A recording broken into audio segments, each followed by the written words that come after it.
Hello, welcome back. It is so good to see you. And if you're new here, it's really nice to meet you. I'm Monty, and on this channel, we talk about all things science fiction, fantasy, especially when there's a little bit of romance involved. But today we are doing a tag video. I was tagged in the "It's a 10, but" tag, and I was tagged by another bibliophile reads. Now this tag was originally created by Katie Books, and I have both of their channels linked down below in the description box, so please go check them out. Definitely check out another bibliophile reads video. It was so good. Without further ado, let's get into these questions. So the first question, it's a 10, but it's over 500 pages. Okay, so I picked The Words of Radiance by Brandon Sanderson. This book is 1,088 pages. It is not his longest book by far, but it is my absolute favorite. Now don't get me wrong, love the whole Stormlight archive, but The Words of Radiance it is such a good book. It is long, but it is worth every single word. I absolutely love the way that Sanderson writes, and I love his world building. I love his character development. He's like the whole package. So Words of Radiance, question 2. It's a 10, but it's on pre-order. All right, I have a couple of books on pre-order right now, but the one that is coming up soonest that I'm so super excited for is Grey Warren by Maggie Stiefvater. This is the conclusion to the Dreamer trilogy, which is kind of a spin-off or a continuation of the Raven cycle. And I am so excited for this book. Like, it's coming out October 18th, and I can't wait. I am so excited for this book. I've been looking forward to it since I finished Mr. Impossible, which is the second book of the series. And I'm just, I can't wait to see what happens. I've said it in some comments before, but during the entire Raven cycle, Ronan was always my favorite character. I absolutely love him. And I have loved this whole trilogy that really focuses in on him and his experiences. Okay, so question 3. It's a 10, but there's red flags. So there's plenty of books I could have chosen for this, but the one I did choose is Timecaster by J.A. Conrath. Okay, so this is a science fiction cyberpunk book. I absolutely enjoyed it. It is a fun, hilarious, ridiculous ride. The red flags come in because it was definitely written for a male audience. I will put it that way. There are some very, I wouldn't say misogynistic, but definitely like through the male gaze descriptions of female characters. Plus there are scenes of SA that happen to our main character, and it's kind of written as a joke. It's not really taken seriously. So it's problematic in that way. Other than that, I thought it was fun. I thought it was ridiculous. Cyberpunk usually is almost, to me, cyberpunk is always science fiction, but to the nth degree sometimes, in kind of how over the top it is, how it's almost a parody of itself. So I didn't have any other kind of expectations for this book. It is a lot like Minority Report meets Time Cop, yeah, the Jean-Claude Van Damme movie, but taken to this super silly level. Those are my crows. Anyway, so I really enjoyed it, but I have seen a lot of people talk about how problematic it is, and it is. Use your best judgment if you're gonna read it. All right, it's a 10, but it's over 100 years old. All right, I absolutely love The Three Musketeers by Alexandre Dumas. It is by far my favorite Alexandre Dumas book. I have read it probably 2 or 3 times, and I love it.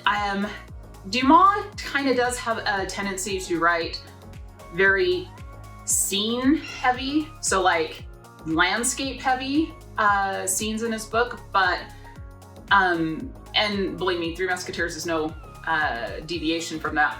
But I absolutely love the story. I loved Athos so much. Like, he was just like, something about him just spoke to me, and I loved all of the things that the Musketeers got up to and just everything. It was such a good book. And The Three Musketeers was written in 1844. So it's almost 200 years old.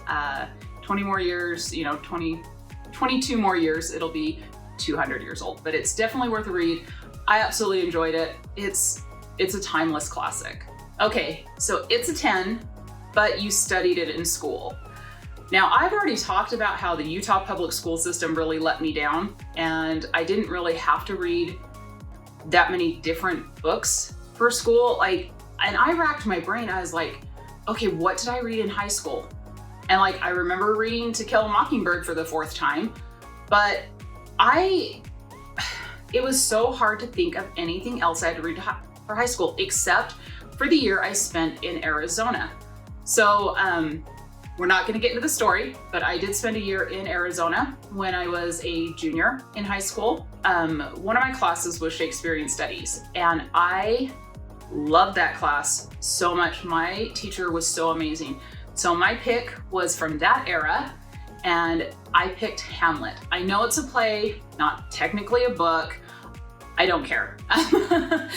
I absolutely loved going through Hamlet and dissecting and discussing it and really looking at how it was written, why it was written, the themes and everything involved. So I understand it's not technically a book, but I didn't have to study a whole lot. And if I think in college, I didn't have to read a ton of books in college, because when you go to an art school and then you transfer to business, they take a lot of those credits and just say, nope, you met all of your liberal arts and stuff credits. I did have to take one class, and I took, it was a study of short stories. So really not even full books either.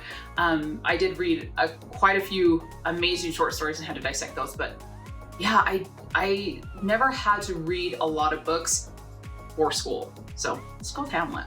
And question 6, it's a 10, but it left you an emotional wreck.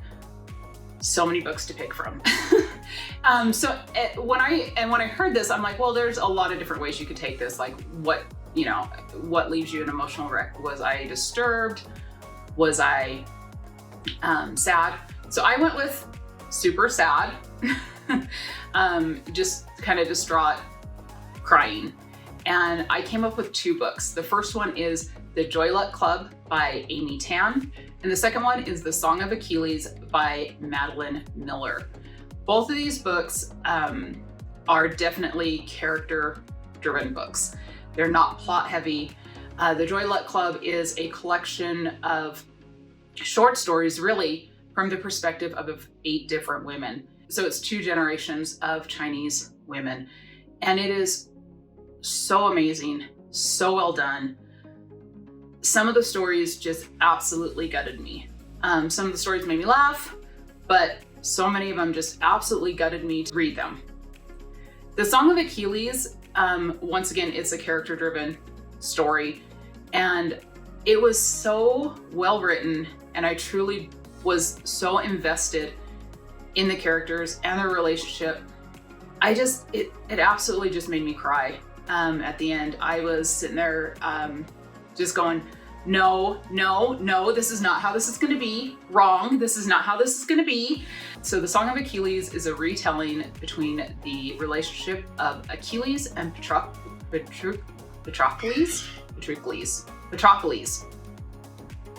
who sometimes is portrayed as his cousin, sometimes just as a brother in arms. This really is just a different take on their relationship, and I absolutely loved it. I absolutely recommend it. So now is the time where I get to tag some people, and I'm gonna tag Read by Fred and Eliza's Bookshelf. I hope you both do this tag. My kids are getting up, so I've gotta go.